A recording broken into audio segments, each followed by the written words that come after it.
Welcome back, everyone. That was indeed an inspirational talk, Rami. Thank you for that. And now we're going to get into our panel discussion. And I want to preface it, we have a really, experienced, really inspirational panel here, and they'll all talk about their backgrounds. But I want to say something that one of our Nevro team members said to me one of these days, and she basically said, how do you always stay so calm and collected and well dressed? And I don't think I can ever be like that. I said, that's not what's happening in the inside.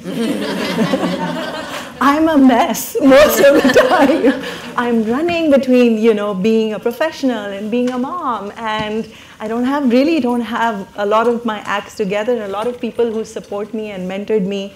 So that's, on a micro level, but in the macro level, a lot has gone behind, the journeys of all these women here, and we are here to talk about that because I think for me personally, when I started my leadership journey, it was because I think Rami mentioned it as well. I saw someone like me that I could relate to and said, oh, if she can do it, I can do it as well, right? And there were so many exceptional people who went out of their way to mentor me, and in my family, people who made that possible, right? So we're going to talk a little bit about that and just talk about, our achievements, but also some of our real challenges, if that makes sense. So with that, I'd love to kick it off, and I'd like each panelist to talk a little bit about who they are, their background, and then we'll get into a discussion.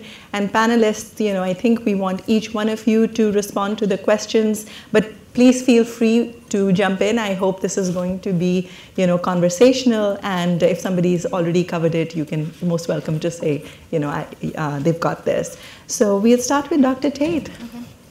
Well, good morning. My name is Jordan Tate, and I'm an interventional pain physician, and I work in North Georgia, outside of the Atlanta area. I've been in private practice for 5 years, and I am a mom. I have 2 little boys at home and a little girl on the way. And I'm really excited to be here this morning to share with you any sort of experience or advice that I may impart on you. I also have severe pregnancy fog brain. I'm sure some of you remember that. So if I pause and forget a major vocab word, just shout it out. Help your sister out. I appreciate it. Thank you. All right, so hi, I'm Catherine Neuenfeld. I'm Vice President of Market Access for Nevro. I also am a mom of 2 boys, like Dr. Tate. I do not have anyone on the way. And, if I think just a little bit about me, so market access is a very broad term, like many of the people in the audience who are not physicians. My background is sort of educationally human biology, epidemiology, business school, et cetera, but have mostly worked in medical device, which I love because I get to interact with physicians and help patients get access to the technology. I'm just not a practicing physician, although I wish some days I was. And again, it's just great to see so many people here, and I love that it's at Nevro, so this is my home. I've been here for 5.5 years, and it's great to be part of an organization that values diversity, and in particular, women. So thanks for being here.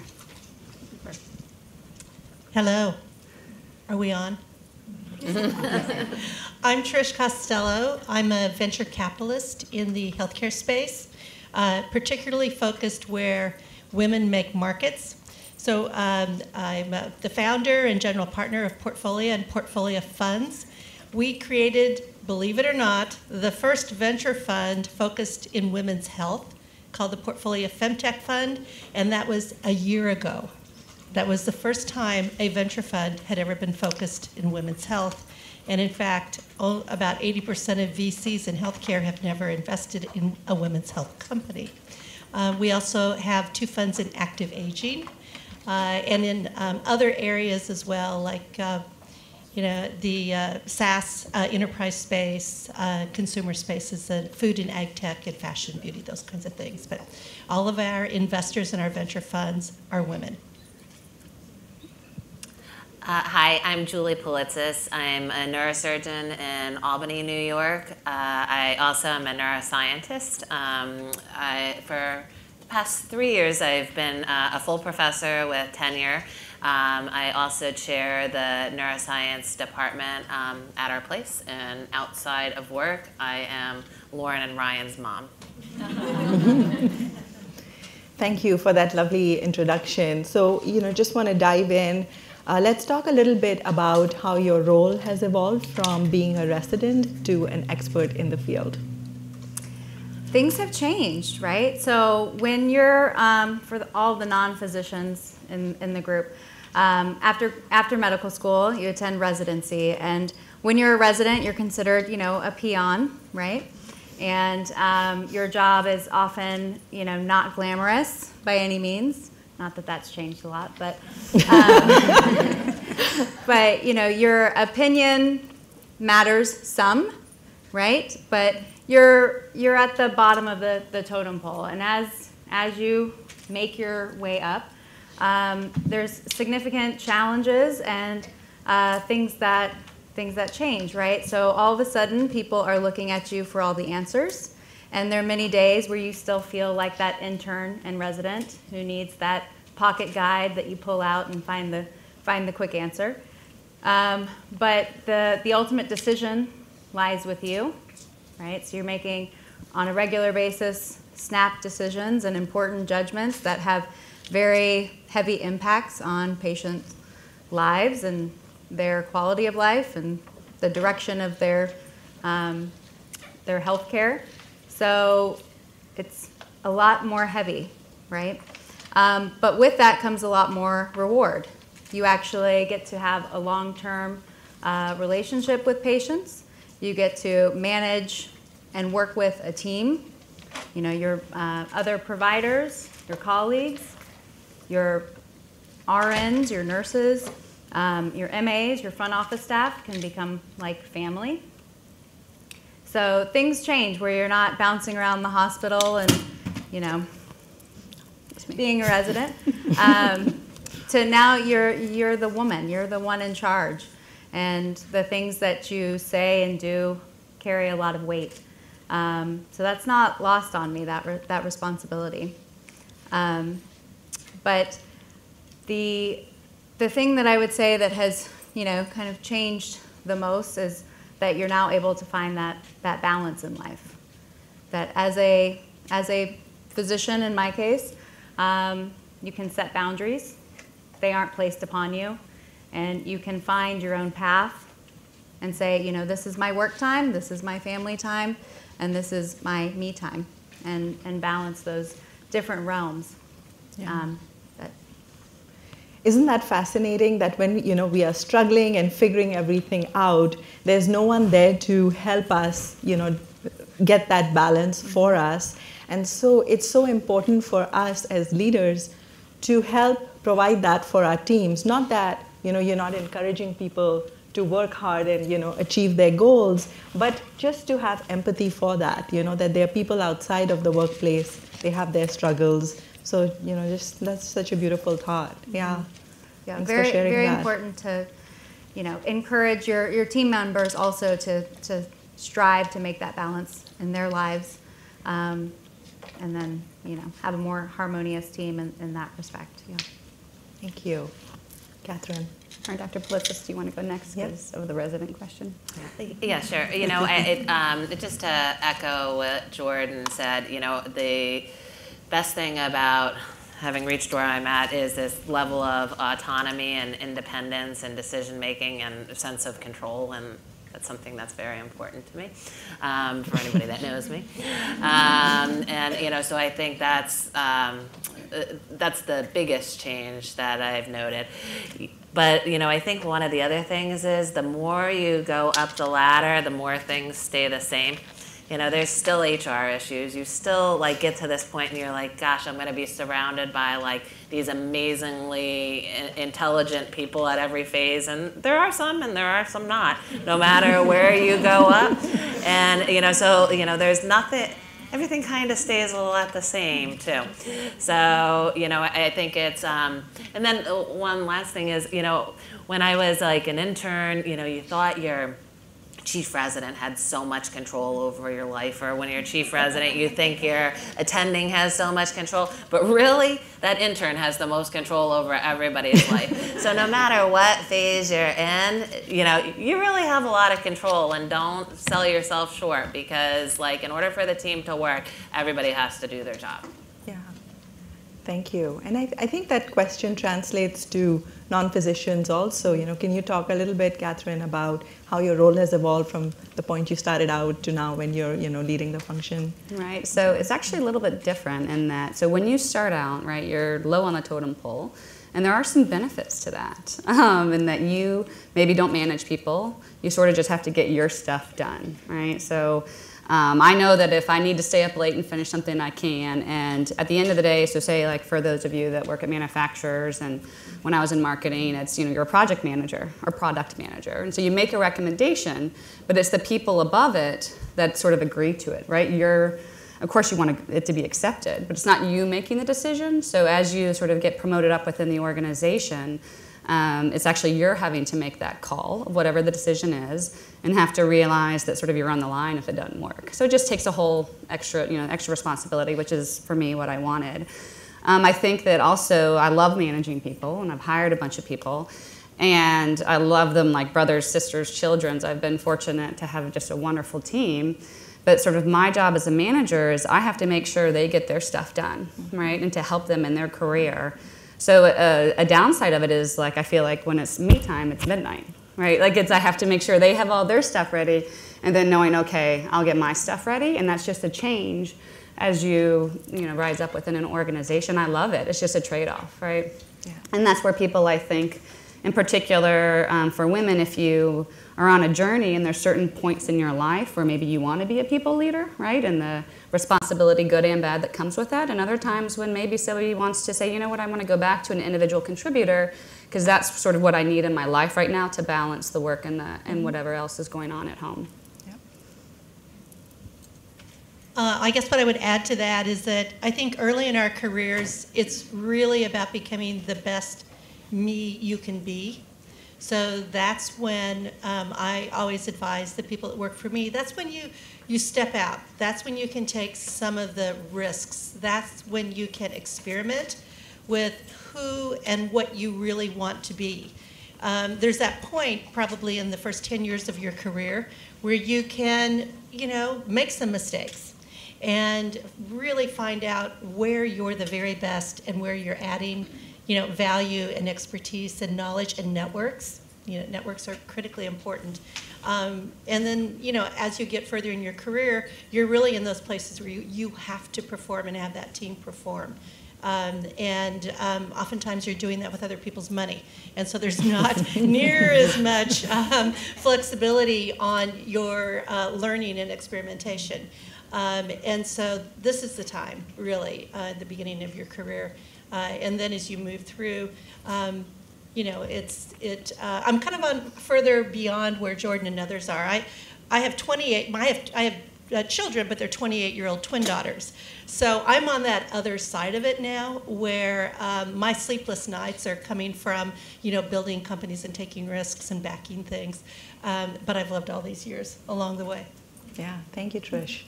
So is there something, Dr. Tate, that you know now that you wish you knew when you were starting out? And so much, yeah. Right?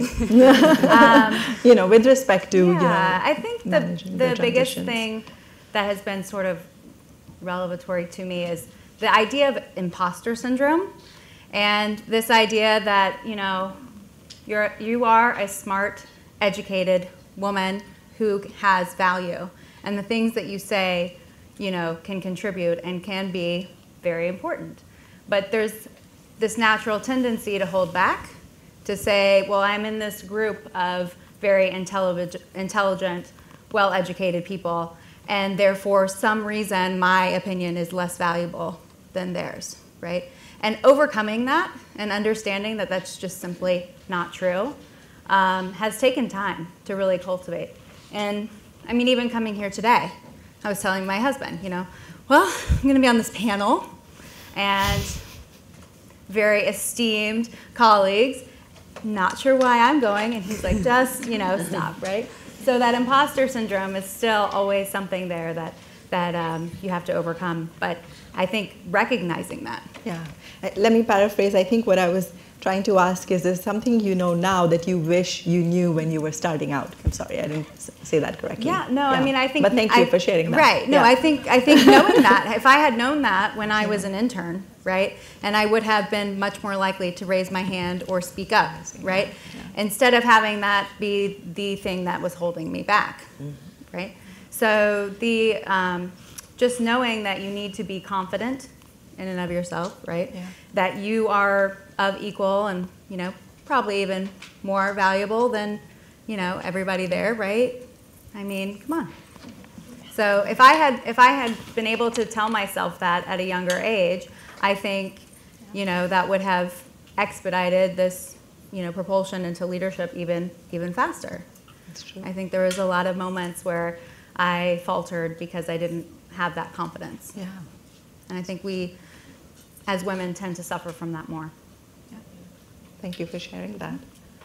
Catherine. So it's funny, this morning, my husband happens to be out of town. He had to fly home to see his mom, and I called him and I was like, there's this question that they think they're probably going to ask me, and what would you say? And he said exactly what Dr. Tate goes. It's like, you think that everybody knows what they're doing, but a bunch of people are just winging it, right? Exactly. And just have the confidence to do that. I was like, yeah. And then I also was like, well, they're doctors. They might, I'm not sure. So I'll go back to my original answer, which is I knew this younger, but it's just become more and more important to me as I've sort of progressed in my career is who you work for and who you work with. You spend a lot of hours of the day at work, and it just culture and sort of what those interactions are like really matter.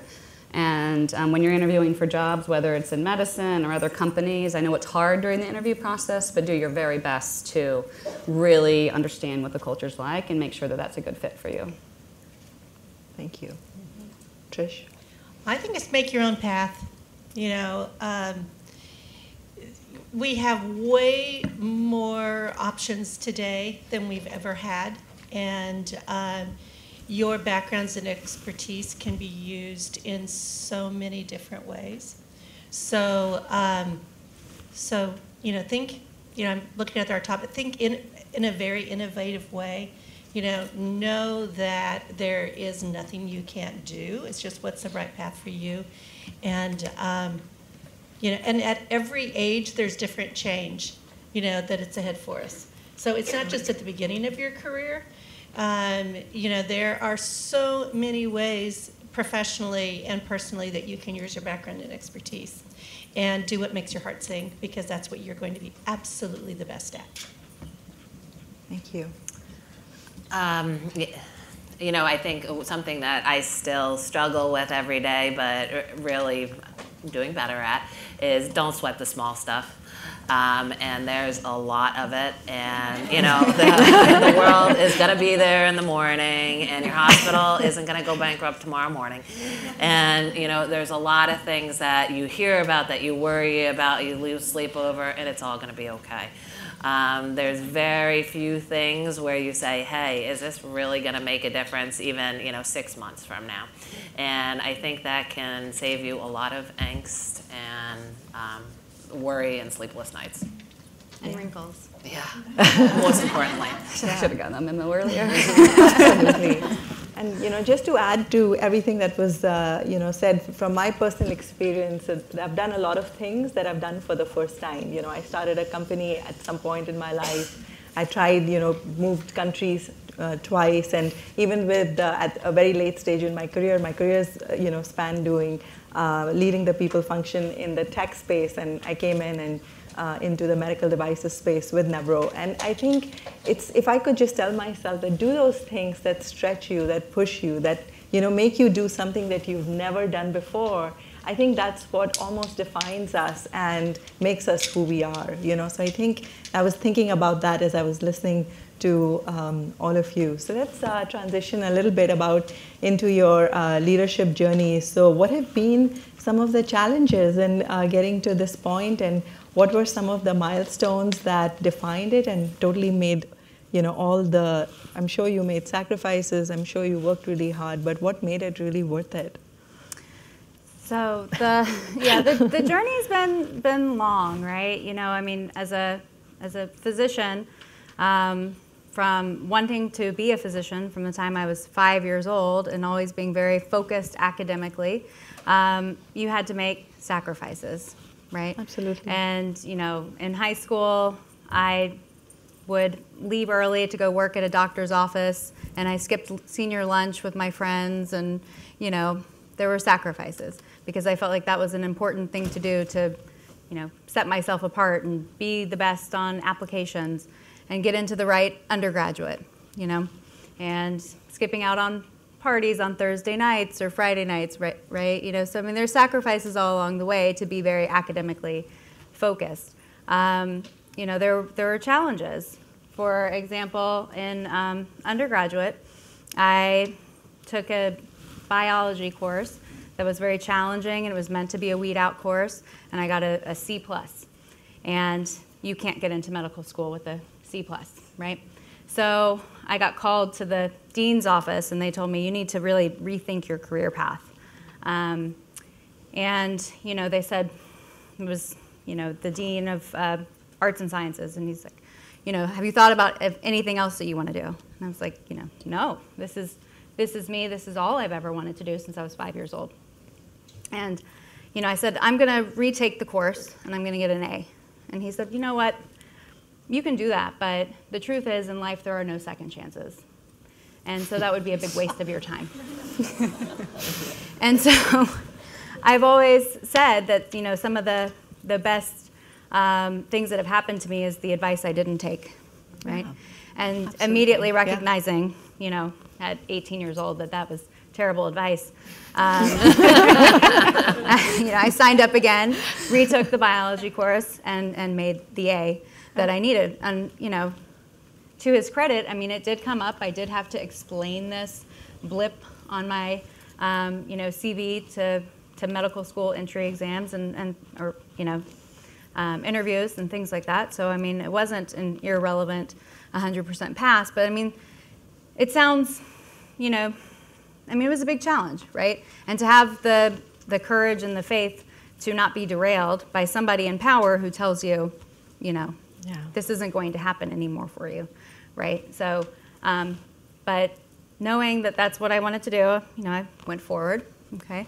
So medical school, many challenges there, lots of missed opportunities, my colleague or friends that I graduated with from undergraduate, many of them had gone into, business, jobs, making $80,000 a year, driving fancy cars, getting their life on track, and I'm in a library, and I spent, and many of you know, right, you spend the greater part of the best years of your life studying. Not that it's all terrible, and you still have fun, right, but your 20s go by very quickly, spent inside of a library and inside of a hospital, and many sleepless nights and all the things that many of your other friends are not necessarily doing. And then when you finally, come out and get into residency and get your life on track, you feel like you're about a decade behind. Yeah. So that can be, a lot of challenges. Yeah. Yeah. Absolutely. But is it worthwhile? I mean, I would say definitely, for sure. It's all about the journey. I wouldn't take back, any of the friends I met along the way in medical school, become lifelong friends. I'll never forget that dean. And I recognize, that being in that leadership position and helping to potentially give better advice to future generations is very important. So. Awesome. I did my neurosurgery residency at Wayne State in Detroit, and part of the reason I went there is because they had a PhD built into the neurosurgery residency program. So I spent 8 years in Detroit, and then did a fellowship in functional neurosurgery. So I think that was 9 years post medical school. And when I was going into the 9th year, I thought I had really, truly lost my mind. That was actually the best year I spent, however, because I could do this deep dive into the topic matter. And, then people would ask me, was it worth it to get the PhD? And, I said I had a couple good years in my 20s during that time, and I met my husband, and, so there were a lot of nice things about it. But it actually did come to fruition later. So, then to take on my journey, my next job was at University of Massachusetts, which was level 1 trauma, which means like the highest level trauma without residents. So that meant if somebody came into the ER, they are calling me at 3 in the morning. This was not compatible with life. But I loved my house, and it was my first job, and to leave that meant, failure. And, somebody had given me some advice and said, if you stay here, the chances are you'd be well respected by your peers, but your career probably, your immediate peers, but your career is probably not going anywhere. So, that was actually great advice, and I moved and went to Albany, and I've been here, just about 8 years. And so then, the next step was, if there's not a carrot in front of me, I don't do well. I need to strive for something. And, so I was going along the path, and, I needed a leadership position. Again, that control thing. And so there were actually like business cards, I think, made up that said that I was going to be the vice chair of neurosurgery. And, then just about ready to like make the announcement about this, and the dean tells my boss, hey, why don't you hold on with that? And so I was like, oh my God, what's going on here? So the dean called me in his office and actually said, I'd like to hold off on that because I'd like you to throw your hat in the ring to be the chair of the Department of Neuroscience. And, I had one of those imposter moments where I'm like, me, and, then it took me like a day or two to get used to the idea, and then I was all in. And then it was like the longest search process ever. So, there were like 7 candidates for the job, and it took about a year from that discussion for me to become chair, and I was ready to be done with all of this. And, like I was ready to throw the towel in, like literally right before he called me. And what I learned that day is if they call you in their office on a Friday afternoon, it is bad news. Saturday morning, that's actually good news because nobody's around, so they're not going to break bad news to you that day. So I did learn that. Yeah. And then, I took over this position, and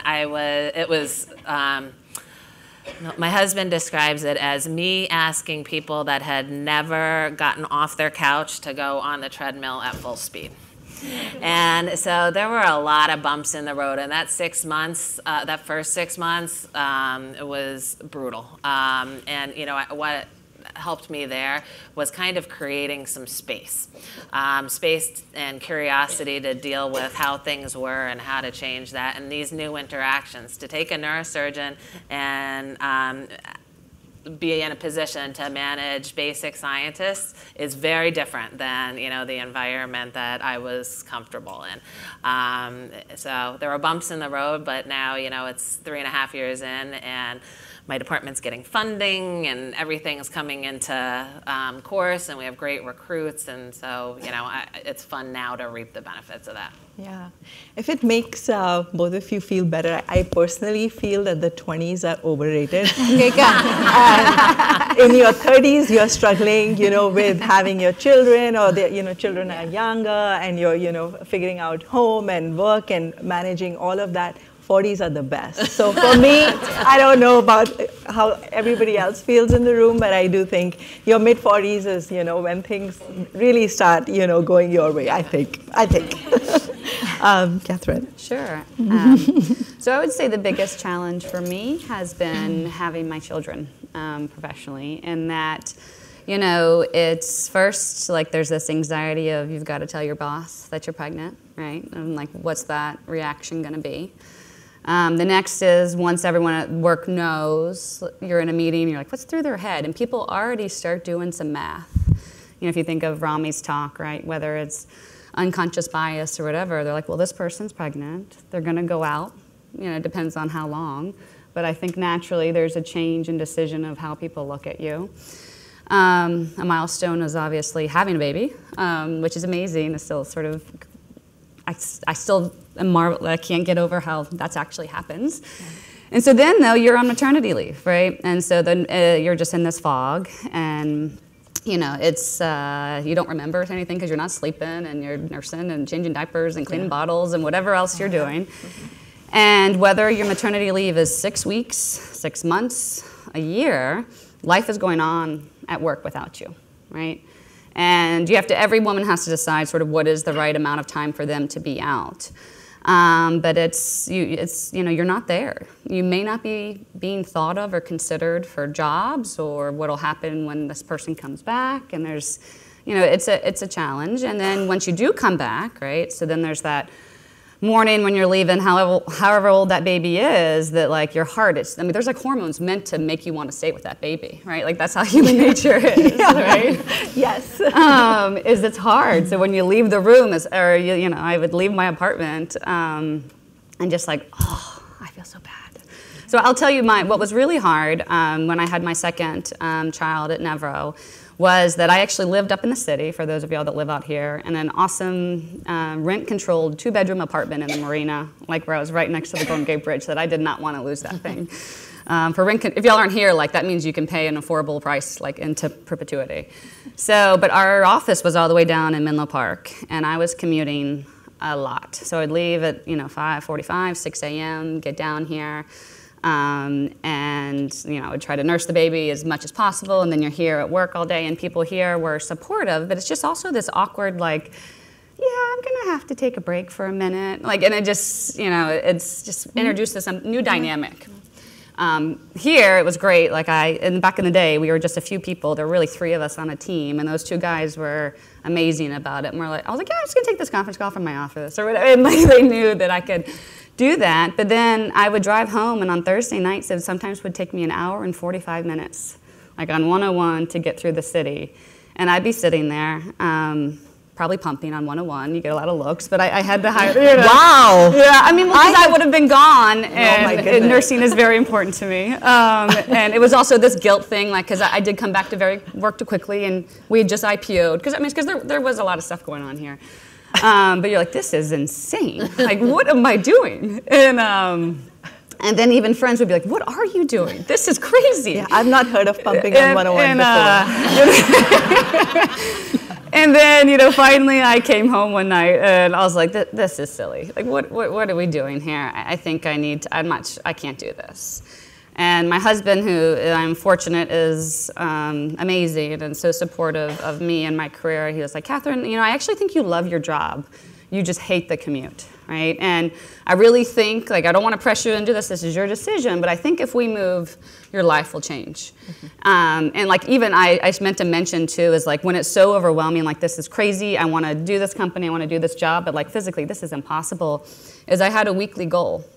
I'm going to make it one more week. I'm going to make it one more week. And when I would arrive on Friday nights, he would have an old-fashioned waiting for me because that's my favorite drink. And we would cheers and say, we made it one more week. And then it was, I made it one more month. And now here I am 4.5 years later, right? It's all, I no longer have to have those milestones in front of me. But, it's, so if I think of was it worth it? Absolutely. I love my children. I love my job. I will tell you one other quick story if you think of how does it work. So a year ago, we lost our nanny because her hours weren't going to work with us. My husband works full time, and it just sort of, in the Bay Area, it's really hard to find nannies. You post on social media, and people are like, oh, I lost my nanny too. Do you find any? There's just not enough. So luckily, the school could take them till 5 longer. My husband went 50% at his company, which is great that his company supported that. Because I still needed to do what I was here. And every day he would, when they got home at 5, my husband would send a picture, and Teddy would be sprawled on the floor, and throwing a tantrum just because he was so overtired.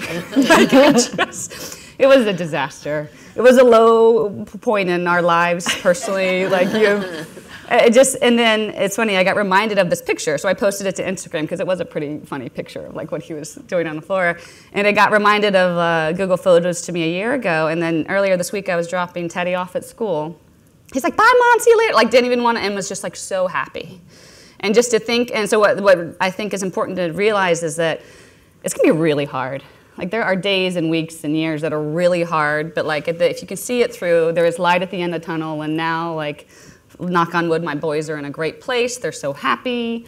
You know, they listen. They're not throwing tantrums. You know, is that just keep pushing on through, even through the most difficult times. So thank you, Catherine. Well, again, this has been really informative for me because it reminded me of, 30 years ago or 25 years ago. There are ups and downs in our lives and our careers. So anyone who thinks that life is going to be rosy, let me first disabuse you of that. You are going to be on a roller coaster. All of us are, not just physicians, and I'm not a physician. All of us are on a roller coaster, and we have great times, and we have down times, and we have times when we're absolutely exhausted. And you brought me back to some of my exhausted times because, I was a single mom with twin babies and had those, double pumps going, at the same time myself in Kansas City, not on 101. So, I do remember those, but, and there's highs and lows when they're teenagers and when they're in their 20s and all these other things happen in our lives. But remember, children of working moms are just as successful and just as happy as I think even more so, some of the stats say. And I know my daughters certainly are happy and successful and doing great things. I think the important thing is that we do make sacrifices. We do leave our families or make choices that we might not do. And what makes that feel good and makes us feel good and makes us successful is when we're doing something that we know is important in the world. And we have that luxury. We're not, working at a 7-Eleven. We have that choice to do things that will shift the world. And so that's how I always saw it, and that's how I talk to my daughters about it, and they still talk about it today, is that, and I believe today that in my own work, that we change the world when we pick the innovations we want funded. And back the kinds of things that women want in the world and in the economy and in the world. And I'm at a point now in my 60s, I don't need to work, but I'm running a startup a startup of investment funds because I believe I'm the best person in the world to do it. And then when I do it, and as I do it, I'm shifting the lives of people around the globe. And that's how we do it and make sacrifices and know every bit of it's worth it. Thank you. So who were some of your mentors that helped shape this journey? I think, thanks first of all for being so candid about each one of your challenges and made me relive some of mine. But I'm sure mentors would have played a very significant role in each of your journeys. Would be great to hear about that. Okay. Catherine, you can go first if you want to I'll take it quick. mix it up a little bit. So my mentors, I've been very fortunate in that I have worked for great people. So many of my mentors have actually been my boss. And my sisters, who are all older and had kids, they were the mentors on that front. And just friends, both within life sciences and other friends. I find myself we tailgate a lot at football games in the fall, and so you get to see a lot of people, and they'll say how you're doing, they'll ask about your job. And I feel like people who are removed from the situation can get that insight so quickly if there's a challenge or whatever it may be. So those have been my mentors. I haven't been through formal mentoring programs. It's more just been natural relationships that happened, and I call them when I need help, and I think they do the same, right? It's really just a partnership and mutual. Yeah. And what role do you or have you played in that relationship? Because a lot of people think that the notion of mentoring is it's something that someone will come and do for you and they will open those doors and make everything happen. But in my experience, the mentee plays a very significant relationship. And Catherine, can you speak to the role you played in that? Yeah, so I think that's where where the way I've tried to approach it is that it's mutual. It's not just what can you do for me, but also what can I do for you, right? And that it's, I have seen that fail at some big companies where some people are like, oh great, this is my mentor, they're gonna get me this job and recommend me for that. And I think it has to, in any relationship, be mutual and play an active role and have candid conversations. Yeah. Absolutely. Trish, I think in the VC world, it's very male dominated, and I'm so excited that you're doing the work that you're doing, and would love to hear about the role of mentors in your journey. So I also started the Kauffman Fellows Program. So I founded that in '94, which is the training program for VCs, and led that for 12 years. And a third of them are women. But a big piece of that was on mentoring. And I've had great mentors and have run mentor programs. I think one of the most important things is to have multiple mentors for different needs or parts of your life, and be as clear and transparent and as authentic as you can. You know, don't bring your perfect self to them. Bring the part of yourself that really needs, you know, advice and clear feedback. You have to invite people to give you hard feedback. Yeah, that's a gift. huge gift. It's a gift, and unless you say, I think I really screwed up in this meeting, I don't exactly know why, but I am ready to hear it. You know, tell me anything. You know, do I talk too much? Do I not talk enough? Am I not prepared as well?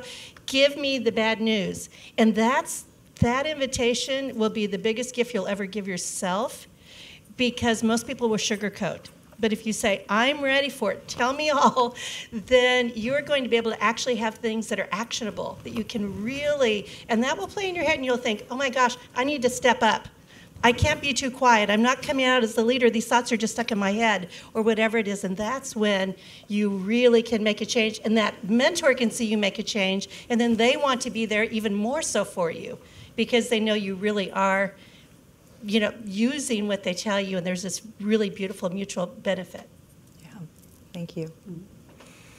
My father was a CEO of companies, and no offense to Rami, but there's a certain personality type that becomes a CEO, and you know, then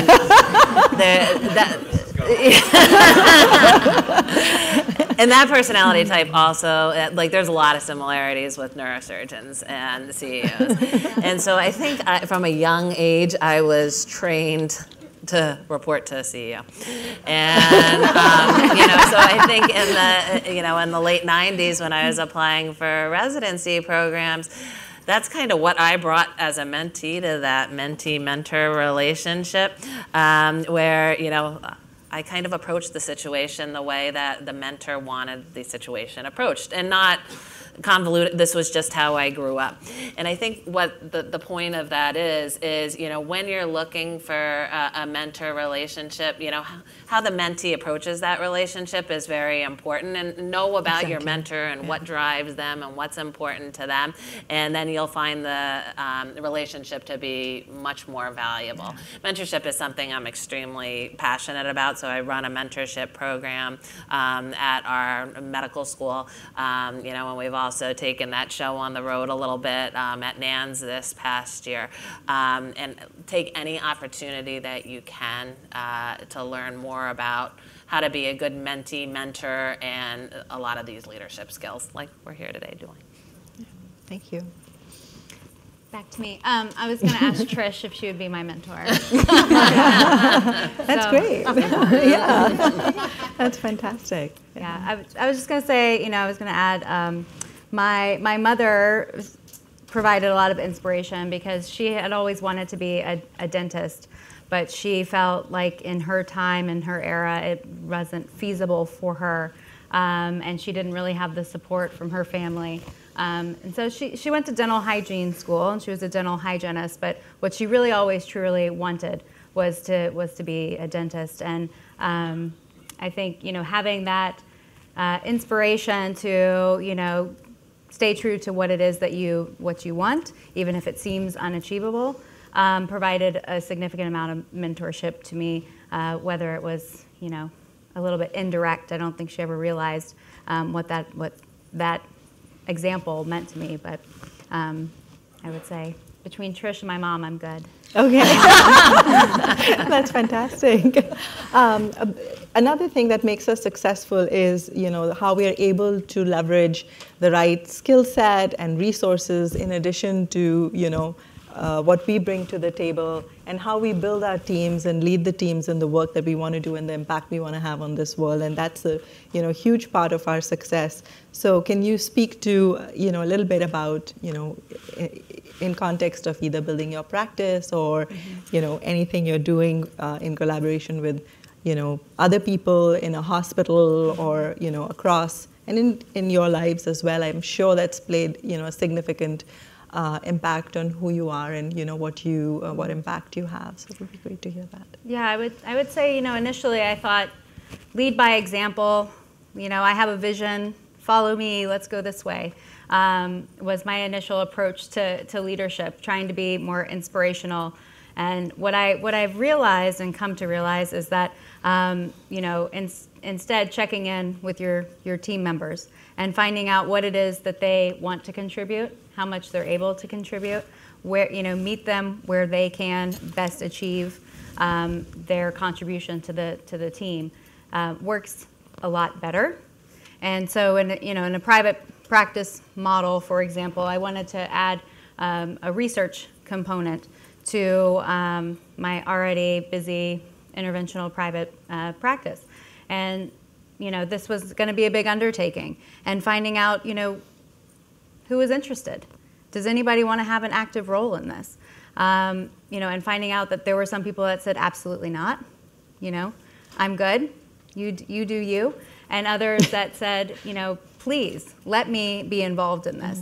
And then allowing people to have that opportunity to feel like they were investing also their time and their energy into creating this new collaborative project. And so I have found that is an extremely important way to help foster and build a better team. Thank you. You're going. Yeah. I can go too. So we're just talking about leadership. Yeah. So the for me is I think about, so I played a bunch of sports growing up, and that's just sort of who I am, and it's how I lead my team. So one is everyone. I played soccer, so I'll just use that. So of course you want everyone to be fast and agile and have great ball skills, but not everybody can be the best at that, and you have your team, right? So you have to think of who you hire. So one, you want to hire the best athlete, right? So I hire for versatility, especially given what market access does at Nevro. I need my team to wear 15 different hats a day, and so just to be very versatile players. And then also, how do I balance that to different strengths that the organization needs, right? So if I see a gap of how we could do better in the marketplace, I need to go find someone with that skill set that can sort of help us do better there. And then, and just in terms of, building the team, it really matters who you hire, right? And do they have the right attitude? And it's amazing how one person can change the dynamic of a team. So keeping an eye on that as a manager to make sure that people are happy, they want to work, and they feel good about what they're doing each day. And then for me personally, and one of the most proudest moments I've had over the last couple of years is my team has had a lot of things launch in the last few months and have been working crazy hours, and just to see them pinch hit for each other, and I didn't even have to ask anybody to do it, they just did it, was extremely rewarding, and I'm very lucky to have the people that we have here. Thank you. Yeah, I agree with a lot of that as well, or all of it. I look for a growth mindset when building the team. And first of all, it's always all about the team. It's always about the people. And so I'm looking for people that, you have to have a set of skills to be able to do a particular job. But those jobs and responsibilities shift so quickly today that it's really about the curiosity, it's about the attitude, it's about the flexibility, it's about the way people can collaborate together. It's critically important to be able to put that right group together and to be able to see them grow. And it's also critical when you're bringing a lot of people in. And I know here you've been in a growth phase and in other areas of your work. And so being able to hire and recruit well and to to fire fast if you don't have the right people in is really critical, because as you said, you can have one person on your team that that's not doesn't have that right understanding of the future, and it can really be difficult. It could really set you back.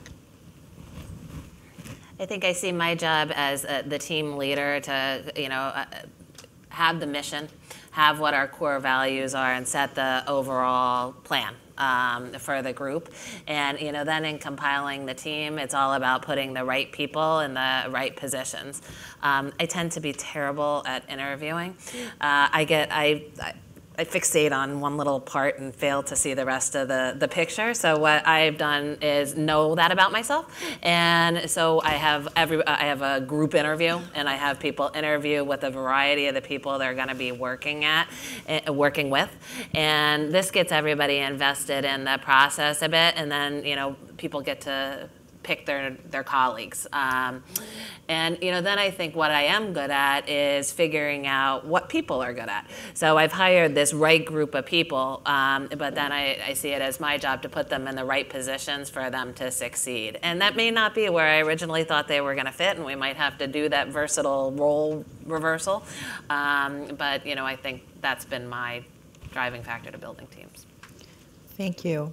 Next, I want to ask, and if you don't mind, Trish, I'll start with you, is what are the challenges? We've talked about a lot of challenges in our journeys. What are some challenges you think are very unique for women in the health and life sciences industry? Well, let's see. The challenges in this industry overall. I actually think you have fewer challenges in the health and life sciences area, because there are a lot of women who are in prominent positions in the whole healthcare field. So first of all, I think you should be happy, or you have the opportunity to be exhilarated at the choices that you have here. And even when I look at it in my own world, when you're looking at it from the entrepreneurial or funding or innovation or finance space, way more women in the life sciences space that are well respected and have been very successful. And so I think you leverage that. I think you use those relationships. Earlier I was saying there's so many paths for you to be successful with your background and expertise. And you may be on many of those paths sequentially, over your careers. And so continue to think, to plan and to think and to realize that you can play on a very big stage.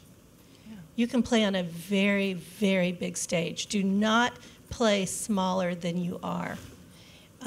Use this, as your jumping off point, and your ability to lead, either as a front person or a part of a supporting cast in brand new great companies. Build your own companies, be a part of teams bringing new innovation in. You really have unlimited, opportunity. Not as much of a bro culture here, and here in Silicon Valley, we know we live in a bro culture. You are in some ways, I wouldn't say protected. I don't know enough about exactly, your situations, but you have a larger foundation on which to build than so many other women, and I just am very excited to be here and think about what that opportunity is for you. Thank you. Dr. Plitzis. I think one of the things that is a challenge for me is oftentimes I'm the only woman at a meeting or, sitting around the table. And, at least I'm at the table, because one of my favorite expressions that we heard at one event was, if you're not seated at the table, you're on the menu. I'm excited to be there. But what you need to, what I found very helpful is to set up a set of allies at that table with me. It's great if there's another woman there, because sometimes as a woman you say things and you're not sure if you've actually said it out loud because nobody seems to respond. So if you have that other woman at the table that can reiterate what you said, then it gets more airtime and playtime. And if there's not another woman at the table, then you've set up relationships with mentors or allies at that table that are like-minded, because there's a lot of enlightened men out there, and you just have to find them and work together.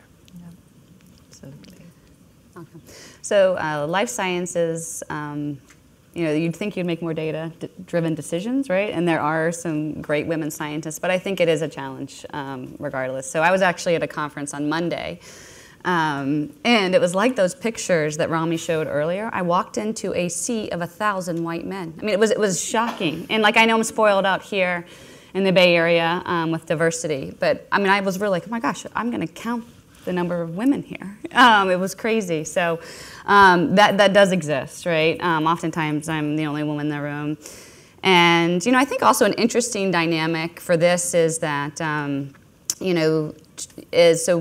example, I would, whether I work with the sales force or et cetera, we are obviously meeting with physicians. So when you're at one of these meetings, one, they may assume you're a spouse, right? So I remember I was having a very in-depth conversation on clinical data with Dr. Provenzano, and someone was like, oh, so you're his wife? I was like, no. But that they just assumed that is a bummer, and sort of just having to realize that exists. And, also is that I think, again, whether it's how people were raised or grown up, and the world is changing, it's becoming better, but there is still this predisposition that, one may not know more or as much.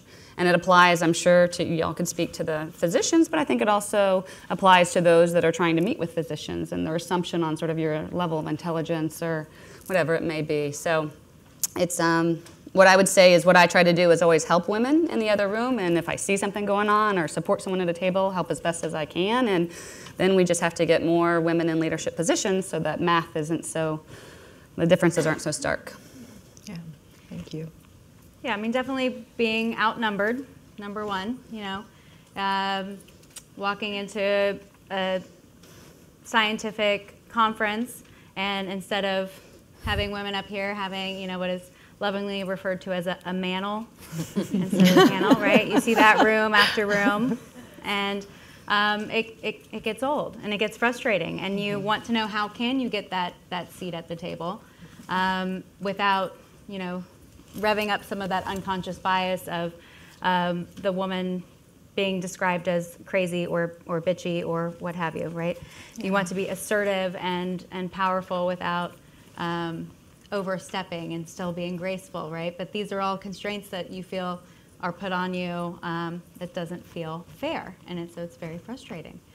But once you do have that seat at the table, then again, overcoming that thought that you don't have a valid point or argument to make, and making sure that you are saying it out loud and it's not just ruminating in your head, and not waiting for your turn to speak, but instead being that interruptive person that you need to be in order to get out there. The pregnancy brain has set in. But the biggest,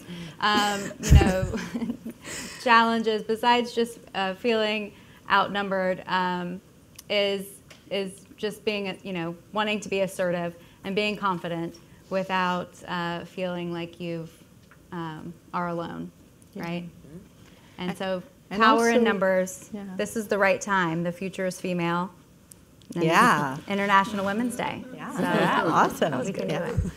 Absolutely. So before we switch to more the development and guidance you have for this community, would any of you like to share just one thing that you personally have struggled with or struggle with the most? And everyone doesn't have to answer. If anybody, there's one thing that comes to your mind where you personally struggle with it. And okay, I'm going to do a little riff on this.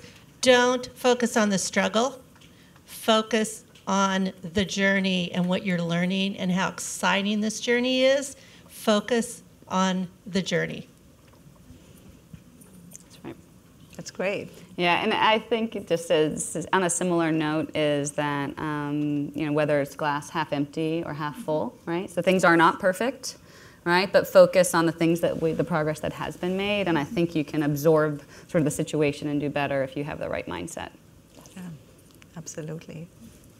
Anything that comes to you? Yeah, I think I demand excellence of myself, and I demand excellence of those around me. And that gets me called a lot of B words. The most exciting was barracuda. That was and at least somebody told me, so so that's a plus. But and getting comfortable with that, it's okay. Like, as long as you feel like you're, I feel like if I'm standing up for who I am and what I believe in, and those around me, it is what it is.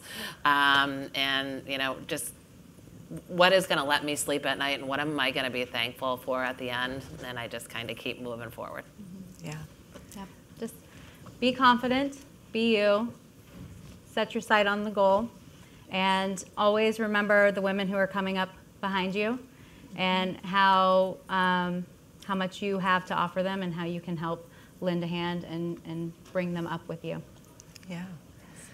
That's a great segue to our final topic, which is what can we do to support women advance in the health and life sciences community? What can we personally do, and what would be your advice? Any closing thoughts, and what can we do to make this community stronger and support women? Because the reason why we decided to have this event was I saw a lot of women in tech panels, but not so much in the health and life sciences, not as organized. So we are going to continue to do that next year, and have all of you come back hopefully and make it bigger. But anything else that is on your mind as we wrap up, and what can we do to really support and nurture this community and advance this community? I mean, I think you're doing it, Divya. I think right here is a great example.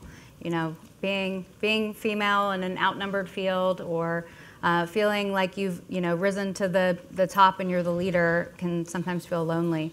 And coming here and having women who are in your same field or a different field, different position, it really matters not, but you have a network that you've created, and it's just the beginning, so it's wonderful. Thank you.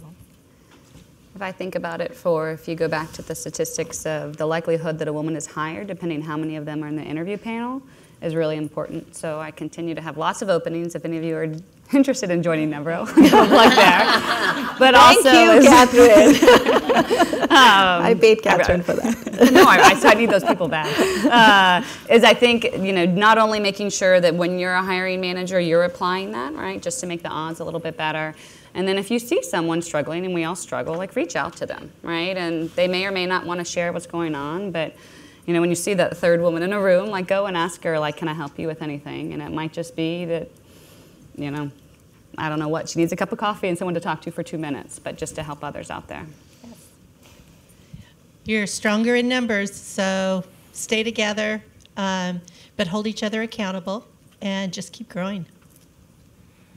And to that point, the reason why I got on the NANS board was because a group of female executives got together and told them it was time to have a woman. It's only been around for 25 years. This was just about 4 years ago that I got on this board.